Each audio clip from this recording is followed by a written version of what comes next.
तो शुरुआत छत्तीसगढ़ के बजट से। छत्तीसगढ़ का बजट नए विधानसभा भवन में पेश हुआ, जहां वित्त मंत्री ओपी चौधरी ने साल 2026-27 का आय व्यय प्रस्तुत किया। सत्र 20 मार्च तक चलेगा। बजट में मुख्य रूप से किसानों, युवाओं और विकास योजनाओं पर फोकस किया गया है। ओपी चौधरी ने विधानसभा में तीसरा बजट प्रस्तुत किया। इस बार बजट की जो थीम थी वो संकल्प रखा गया। कुल बजट आकार 1,72,000 करोड़ रुपए है। बजट में शिक्षा पर जोर देते हुए अबूझमाड़ और जगरगुंडा में 2 नई एजुकेशन सिटी बनाने का प्रावधान किया गया है। इन सिटी के लिए 100 करोड़ रुपए का विशेष प्रावधान शामिल है। विकास यात्रा का केंद्र इस बार ज्ञान और गति रहा है।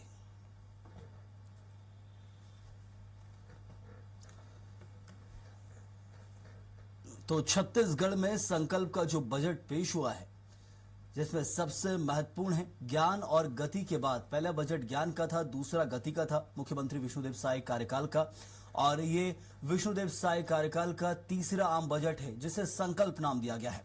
बदलते वक्त के साथ नाम तो हो रहे हैं महत्वपूर्ण, नाम के आधार पर कितना काम छत्तीसगढ़ में हो रहा है वो सबसे खास हो जाता है। तो साय का संकल्प बजट जो पेश हुआ उसमें क्या कुछ खास है वो हम आपको बताते हैं। तो 1,72,000 करोड़ का ये बजट है।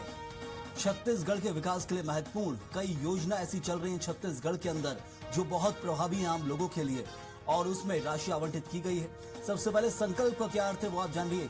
समावेश, विकास, अधोसंरचना, निवेश सहित ऐसे अलग अलग नाम संकल्प के हैं। बस्तर और सरगुजा ओलंपिक के लिए 5-5 करोड़ रुपए की राशि डाली गई है। तो वहीं बस्तर नेट परियोजना के लिए 5 करोड़ रुपए का प्रावधान किया गया है।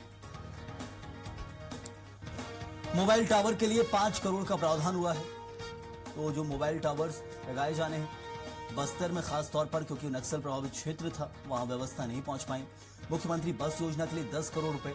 बस्तर में पर्यटन के लिए 10 करोड़ का बजट सैंक्शन किया गया है। अब बस्तर में पर्यटन के पंख लगेंगे। स्थानीय उद्योगों के लिए 100 करोड़ का बजट निकाला गया है छत्तीसगढ़ के अंदर।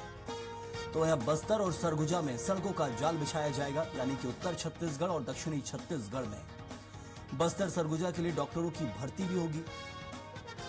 क्योंकि खास तौर पर बस्तर इसलिए जरूरी है क्योंकि वहां पर विकास का अभाव था और जगदलपुर में सुपर स्पेशलिटी अस्पताल की स्थापना की जाएगी।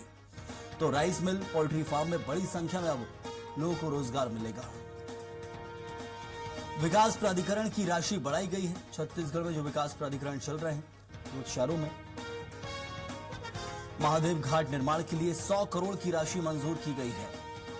इसके अलावा बस्तर में सिंचाई के लिए नई नहर बनेगी, क्योंकि बस्तर पूरी तरह से अभावग्रस्त था अब तक विकास से, और अब विकास जब वहां शुरू हो रहा है तो नहरों का भी निर्माण किया जाएगा। इंद्रावती नदी पर 2024 करोड़ का, महतारी वंदन योजना के लिए 275 करोड़, सदन योजना के लिए 275 करोड़, तो वहीं आंगनबाड़ी के लिए 800 करोड़ और युवाओं की परीक्षा तैयारी के लिए एक नई योजना बनाई जा रही है। 5 नालंदा परिसर के लिए 22 करोड़ का बजट निकाला गया है। तो कैरियर काउंसलिंग के लिए भी 10 करोड़, यानी एजुकेशन पर भी बड़ा फोकस है छत्तीसगढ़ के छात्रों के लिए।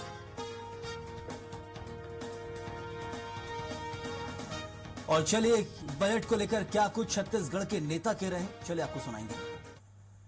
लोकतंत्र के प्रदेश के इस सबसे बड़े मंदिर में खड़ा होकर पूरे विश्वास के साथ मैं इसे कहने का साहस कर पा रहा हूं।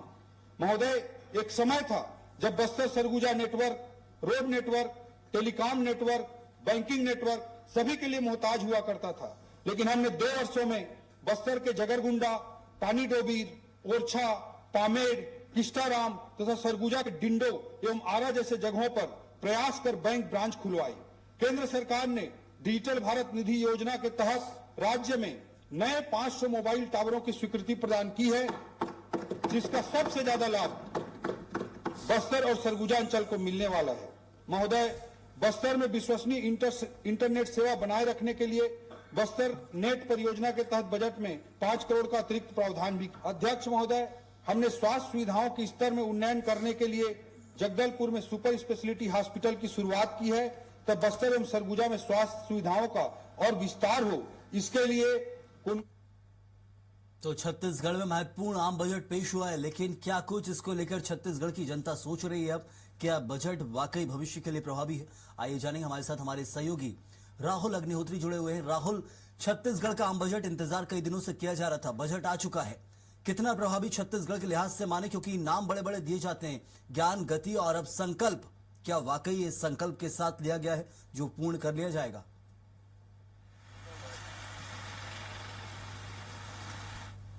बजट पेश किया गया तो छत्तीसगढ़ में इस बजट को लेकर के काफी लंबे समय से इंतजार था और जिस तरीके से वित्त मंत्री ओपी चौधरी ने सदन के पटल पर जो बजट पेश किया है उसे यदि देखा जाए तो साय सरकार में तीसरा ये बजट है। पहला बजट जैसा आपने भी जिक्र किया जहां पर गति की बात, पहला बजट जहां पर ज्ञान की बात की गई थी, दूसरा जो था उस पर गति की बात की गई थी और तीसरा जो बजट है वो संकल्प पर केंद्रित है। यदि संकल्प को विश्लेषित करें तो संकल्प में हर एक अक्षर के पीछे जो बातें हैं वो यहाँ पर की गई थी कि जिस तरीके से छत्तीसगढ़ में ज्ञान और गति के बाद जो छत्तीसगढ़ के विकास के लिए लगातार जो सरकार प्रयास कर रही है उसमें जो संकल्प है उसका काफी महत्व रहा है। जहां पर संकल्प की यदि एस अंग्रेजी के अक्षरों से देखा जाए तो एस का मतलब समावेशी विकास है, ए का मतलब अधोसंरचना है, एन का मतलब निवेश है, के का मतलब कौशल मानव संसाधन है, ए का मतलब अंत्योदय है और एल का मतलब लेवलीहुड है। वहीं पी को देखें तो पॉलिसी से परिणाम तक। तो इस पूरे अक्षर के इर्द गिर्द घूमता हुआ जो पूरा बजट है वो नजर आता है। जहां पर देखें तो सभी विभागों को यहां पर ज्यादा से ज्यादा जो राशि है वो प्रदान करने की बात की गई है। और मुख्य तौर पर देखा जाए तो इस बजट पर जिस तरीके से वित्त मंत्री ओपी चौधरी ने तमाम जो जानकारियां दी है, जहां पर बजट का भाषण खत्म करने से पहले उन्होंने छत्तीसगढ़ के लिए बहुआयामी विकास को प्रकाश डालते हुए उन्होंने छत्तीसगढ़ के परिप्रेक्ष्य में 5 नए मिशंस को लॉन्च करने की बात कही। जहां पर छत्तीसगढ़ में जिस तरीके से आगे की रणनीति जो है इस 5 मिशंस के माध्यम से लॉन्च होती हुई नजर आती है और उसकी एक रूपरेखा जो है इस 5 मिशन के माध्यम से रखा जाएगा, जिसमें सबसे पहला है कि मुख्यमंत्री एआई मिशन योजना। इस मिशन के तहत तमाम तरीके की जो एआई के माध्यम से जो बदलाव किए जाएंगे, जो डेवलपमेंट किए जाएंगे, उसको लेकर के जो पूरा बजट है वो इस पर केंद्रित रहेगा। उसके साथ ही जिस तरीके से वित्त मंत्री ओपी चौधरी ने जानकारी दी है कि एआई से लेकर के मुख्यमंत्री मिशन जो चलाए जाएंगे, चाहे वो आर्टिफिशियल इंटेलिजेंस को लेकर के हो, चाहे फिर वो पर्यटन के विकास को लेकर के हो, या फिर वो खेल उत्कर्ष मिशन हो, ऐसे तमाम 5 जो मिशन हैं वो छत्तीसगढ़ के अंदर संचालित किए जाएंगे, जिसके माध्यम से छत्तीसगढ़ का जो बजट है उसे छत्तीसगढ़ की जो अर्थव्यवस्था है उसे मजबूत करने का प्रयास किया जाएगा। इसके साथ में यदि देखा जाए तो रानी दुर्गावती योजना की शुरुआत की गई है, मुख्यमंत्री रानी दुर्गावती योजना, जिसके तहत यदि कोई बालिका का जन्म होता है तो 18 वर्ष के होने के बाद में उसे 1.5 लाख रुपए छत्तीसगढ़ सरकार देगी। साथ ही हवाई अड्डों को लेकर के भी छत्तीसगढ़ के अंदर जो जगदलपुर, बिलासपुर, अंबिकापुर ऐसे जो 4 क्षेत्र हैं वहां पर किस तरीके से हवाई परियोजना को किस तरीके से गति देनी है इस पर भी केंद्रित रहेगा। इसको लेकर के छत्तीसगढ़ वायु योजना की भी खासतौर की जा रही है, जिसके माध्यम से जो छत्तीसगढ़ में तमाम ऐसे हवाई अड्डे हैं इसे डेवलपमेंट करने का काम छत्तीसगढ़ सरकार करेगी। विकास को लेकर खासतौर पर बस्तर संभाग हो और सरगुजा संभाग हो, वहां पर जो एयरपोर्ट्स हैं, बिलासपुर में भी एयरपोर्ट है, उसके विकास के लिए जरूरी है कि वहां पर जो राशि आवंटित की गई है। लेकिन सबसे बड़ी चीज है, इन सब के अलावा बात करें हम तो पूर्ण रूप से कैसा ये बजट माने हम कि ये वाकई लोक लुभावन है या फिर जनहित के कार्यों के लिए जो योजना चल रही है जिसमें वाकई राशि की जरूरत थी आवंटित करने की, वो किया गया है। विपक्ष की क्या प्रतिक्रिया थी? जी, देखा जाए तो खासतौर पर यदि पूरे बजट के भाषण के दौरान यदि विपक्ष के रूप को देखें तो विपक्ष ने बार बार जो वित्त मंत्री ओपी चौधरी है उसे समय समय पर टोका। जिस तरीके से उन्होंने उनका जो भाषण काफी लंबा रहा, लगभग 2 घंटे से अधिक का जो भाषण है वो यहाँ पर वित्त मंत्री ओपी चौधरी का रहा, तो इस बीच में विपक्ष ने कई बार उन्हें टोका था। साथ ही जिस तरीके से जो नई भर्तियां हैं उसको लेकर के विपक्ष ने सवाल खड़े किए हैं, तो यहाँ पर पक्ष विपक्ष में हल्का तकरार भी देखने को मिला था।